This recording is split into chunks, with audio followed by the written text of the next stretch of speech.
The story begins with a prison accountant named Dwight Butler showing his boss Warden Bill the first and second parts of the movie called The Human Centipede. He sees that the movie does not impress the insane boss. He considers these films to be meaningless trash. He insults Dwight and immediately switches to his secretary Daisy, who tries to keep the conversation going. The boss regularly bullies Daisy and does inappropriate things with her. After that, the boss is called to one of the cells to deal with the offender.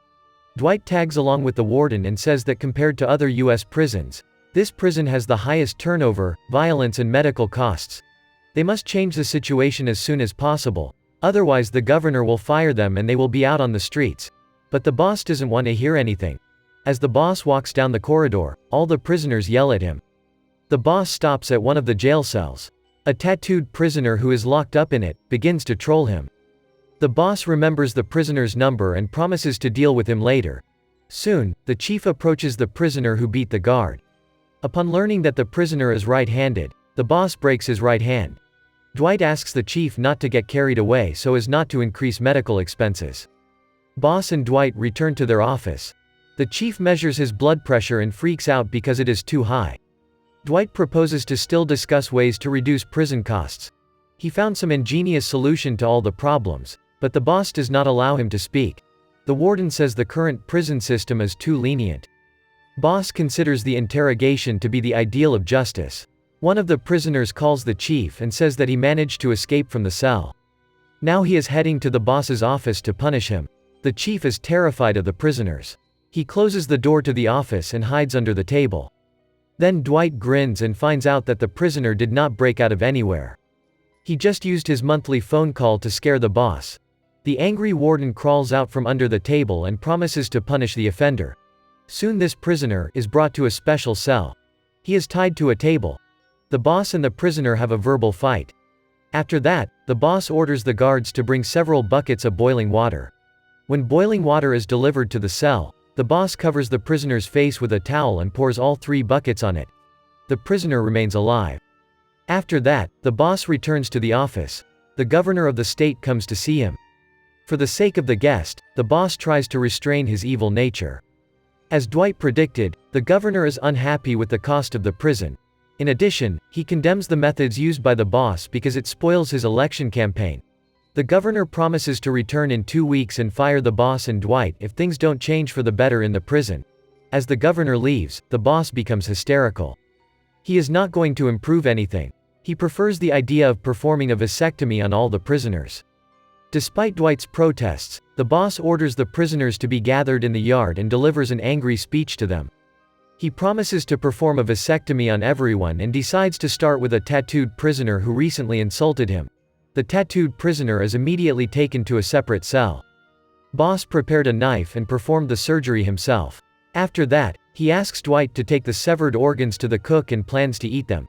A little later, Boss returns to the office and persuades Daisy to make love with him in Dwight's presence. The secretary does not dare to argue with the boss because one day he will get her father out of prison. For dinner, Boss is served the strange delicacy which he had ordered. The boss prays before the meal and eats the dish with appetite. After that, the chief goes to the hospital wing. The Native American with a burnt face has already come through, but his wounds haven't healed yet. He again breaks the arm of the prisoner he had crippled earlier. Also, Boss continues to mock the tattooed prisoner. But the prisoner does not give up. He threatens Boss with revenge. Dwight asks the chief to pay attention to the fact that vasectomy does not make the prisoners more submissive. In the evening, the boss gets drunk and threatens everyone with a weapon. He is upset that the vasectomy did not produce results. Taking the opportunity, Dwight finally conveys to the boss the idea to make a human centipede out of all the prisoners. To do this, you need to sew the mouth of one criminal to the ass of another and connect everyone in a chain. After that there will be no fights and disrespect in the prison. Dwight thinks this would be the perfect punishment for criminals and cut prison costs. The accountant even set up a meeting with Tom Six, the director of the Human Centipede films, to discuss whether such a centipede could be created in real life. The boss is against this idea because he cannot stand films more insane than himself. The chief sends Dwight away and threatens him with a warning to kill him. As frustrated Dwight leaves, the boss continues to rage. He goes to the cafeteria and gets even more drunk. Here he is found by a crowd of prisoners. The frightened boss kneels down and tries to justify himself for all his atrocities. He assures that he was simply following the orders of the leadership, but in fact he did not want to harm anyone. The boss complains about poor health, but the crowd is indifferent to his pleas for mercy. They seize the hated tormentor and threaten him with cruel reprisals. The tattooed prisoner wounds boss on the side and mocks him to the screams of the jubilant crowd. Suddenly, the boss comes to his senses and realizes that it was just a hallucination. Tom 6 arrives at the prison the next day. Dwight urges the boss to sit quietly and listen to the plan to create the human centipede. The head physician of the prison also comes to the meeting. Tom 6 assures that a centipede can be created in real life because during the filming of his films he consulted with surgeons. The prison doctor also sees no barriers to creating a centipede. He explains that the prisoners will feed on each other's feces and the necessary vitamins and minerals can be obtained by injection. After these words, the boss is imbued with the idea of creating a centipede. He admits that such a manipulation is much more sophisticated than of a colectomy.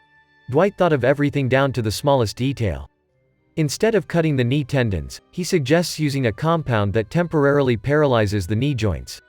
For additional fastening of the head to the buttocks, leather straps can be used, and when the prisoner has served his term, he can be disconnected from the centipede and set free. Tom 6 asks to be allowed to attend one of the operations. The doctor is ready to take the necessary tests from the prisoners and begin operations. The boss decides to first show the prisoners both parts of the human centipede and then announce their fate to the criminals. While watching the films, the prisoners feel disgusted and refuse to watch it. At this time, the boss comes to them and announces that soon all the criminals will become part of the centipede. The prisoners are horrified and riot. Boss and Dwight hide in their office. First, the prisoners break into Daisy's office and beat her up. Then they try to kick down the door to the chief's office. At this time, Dwight calls SWAT, and the boss jumps out the window. Special forces deal with several prisoners and suppress the riot. The criminals are taken to cells and boss takes a tranquilizer rifle and puts each of them to sleep.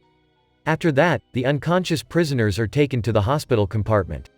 The chief enjoys what is happening. The doctor informs that the surgeries have already begun and asks the boss to decide the fate of the prisoners who have health problems. So the chief orders that the mouth of the tattooed prisoner be sewed to the butt of a prisoner with explosive diarrhea. Another prisoner has an intestinal stoma that will prevent him from becoming part of a centipede. Boss gets rid of him. Afterwards, Boss and Dwight visit Daisy, who is still unconscious. Boss is aroused by the sight of the girl and he begins to pleasure her. Boss and Dwight return to their office. They watch the latest operations through binoculars and rehearse a meeting with the governor. In this case, Dwight plays the role of the warden and Boss the governor. The men act out a skit in which the governor allegedly declares that for the creation of a human convicted centipede, Boss is destined for a place in the Hall of Fame along with Jeff Bezos and Elon Musk, and also Boss is honored with all high state awards. Dwight tries to remind him that he was the one who came up with the idea, but the warden is too caught up in his brilliance. At this time, Tom 6 arrives at the prison. He can't wait to see the operation in real life. On the way to the hospital wing, Boss, 6 and Dwight pass by the cell of a prisoner who is already eating his own feces. Boss shoots this prisoner because he doesn't want anyone to feel good in the centipede. All surgeries are already coming to an end, but 6 still manages to watch one of them. The director becomes uncomfortable with what he sees, but the excited boss invites him to take a look at the upgraded centipede. In a separate ward, those sentenced for life undergo a special surgery. 6 gets sick and runs away. Dwight is horrified and does not understand why this is necessary. Boss intrigues him and takes him to the office. Finally, the centipede is ready. Dwight happily reports this to Boss. Soon the governor enters the office.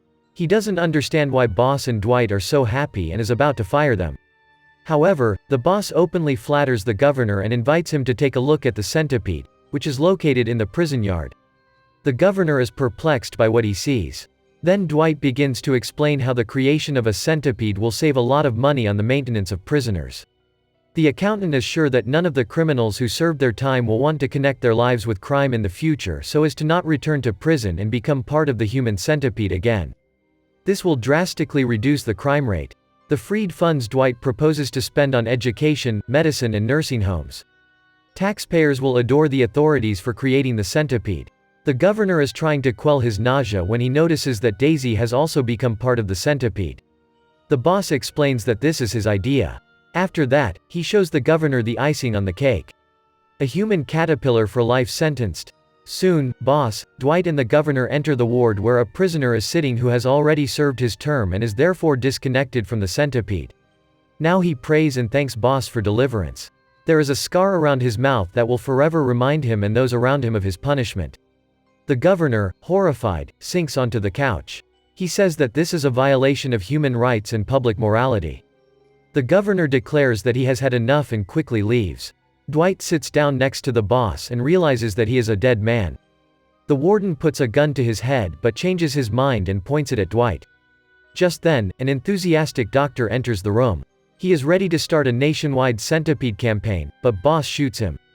The wounded doctor falls to the floor and the warden slays him. During this time, the governor has time to think things through and returns to prison. He suddenly takes a liking to the human centipede. The governor is even sure that thanks to this discovery he will be able to become president. He praises boss and Dwight and leaves. After this, Dwight and the boss are really happy and hug each other, but Dwight tells the boss that it was his idea and the boss shoots him because he wants to take all the credit. After that he goes to ward butt naked and announces to the prisoners to see his glory.